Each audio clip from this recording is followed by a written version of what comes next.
महाराष्ट्राचे सुपुत्र पद्मविभूषण ज्येष्ठ खगोलशास्त्रज्ञ जयंत नारळीकर यांचं काल पुण्यामध्ये निधन झालं.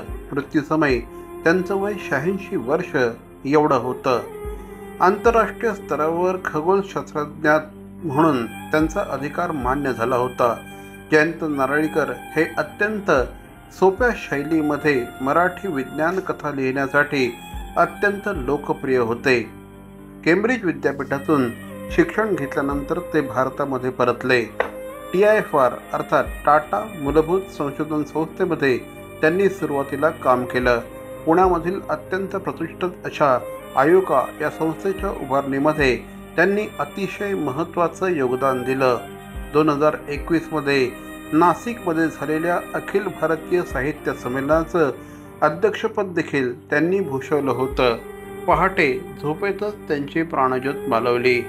जयंत नारळीकर यांचा जन्म कोल्हापूरमध्ये झाला. त्यांचे वडील बनारस हिंदू विश्वविद्यापीठामध्ये शास्त्रज्ञ होते. जयंत नारळीकर यांचं शिक्षण बनारस हिंदू विद्यापीठात झालं.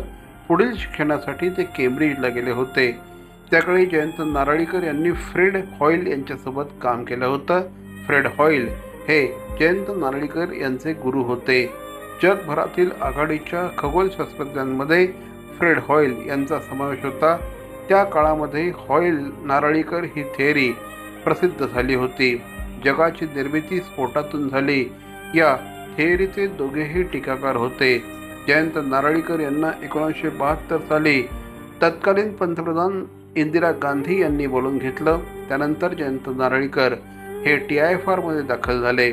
भारताचं आजचं खगोलशास्त्राचं जे संशोधन आणि प्रगती आहे त्यामध्ये जयंत नारळीकर यांचं अत्यंत महत्त्वाचं योगदान आहे. ते आधुनिक खगोलशास्त्राचे उद्गाते होते. त्यांच्या जाण्याने खगोलशास्त्रातलं एक महत्त्वाचं पर्व संपलं अशी प्रतिक्रिया मिळते आहे. डॉक्टर नारळीकर यांच्या जाण्याने सर्वत्र हळहळ व्यक्त होते आहे.